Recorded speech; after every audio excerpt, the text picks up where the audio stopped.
Hey guys, Lazryus and Soundwave here. Say hi, Soundwave. Hello!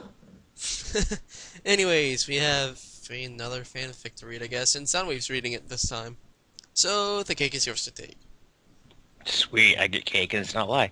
No, you The don't. fanfic, the fanfic I'm reading tonight is called Derpy's Lover. It's by, oh my god, I can't pronounce your name. Roy G. Biv. Yeah, thank you, Roy G. Biv. There's no warning, but I'll just give a warning anyways. Hey, if you guys don't enjoy any sexual innuendo, shit like that, fuck off. We don't like you anymore. Well, I don't like you either.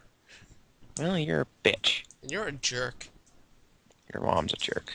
She can be a jerk. Anyways, Anyways, Bright Eyes smiled, her one good eye fixed upon her love as she flew in toward the cafe. All her hard work as a male pony. All the flying through the rain, hail, wind, even snow makes it worth it for this one moment. This moment of bliss was just her and her lover. The other ponies could never understand the love she feels with him. To them, she's just the silly pony with the mental issues. But lazy he eye. judges her.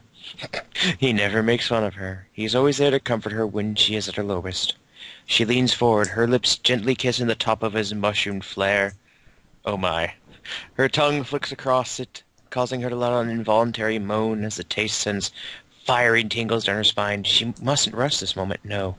Every second with him feels just like an eternity at this point. She trails her tongue along the rim of the flare now, a shudder of anticipation rolling over her equine body as her tongue begins to trail down lower. What the heck are we reading? Shut up! She lets out a groan of pleasure, calling his name out in ecstasy, almost involuntary, reaching forward with her hooves. She grips his bottom and peels the tight covering off to reveal his form fully to her gaze.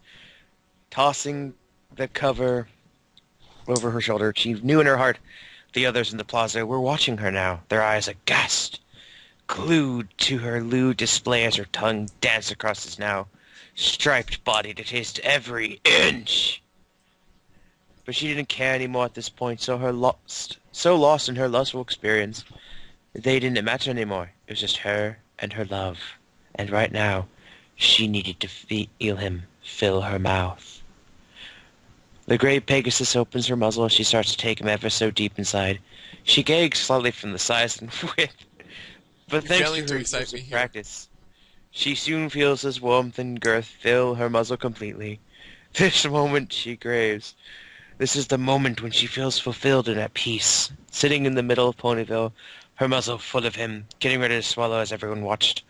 Everyone saw her for what she really was. Then all too sudden, the pleasure hits its climax as the warmth slides down her throat. She starts to swallow, trying not to waste any of this gift from him.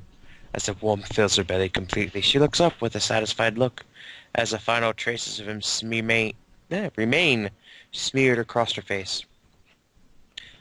Let the others joke or make fun of her all they want. This animalistic moment, where she uses and is used by him publicly, is what makes her happy, leaving her full and messy, yet happy once again to have fulfilled this fantasy. Twilight Sparkle tisked and looked at her. Derpy, what is wrong with you? Look at you, you're a mess. Using her magic, she picked up a cloth and began wiping the crumbs off her face.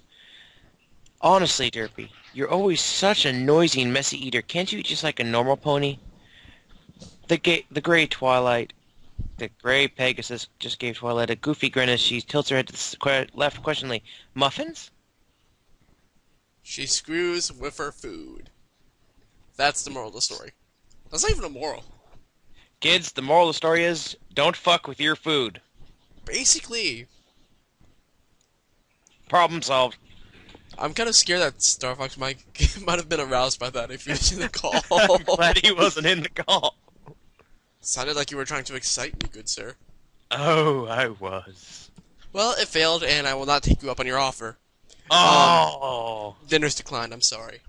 Aw. You don't want a muffin? Not from you. But it's laced with Viagra. That's even more of a reason not to eat it. But it not only Viagra, but it's got ecstasy, so you'll be able to feel everything.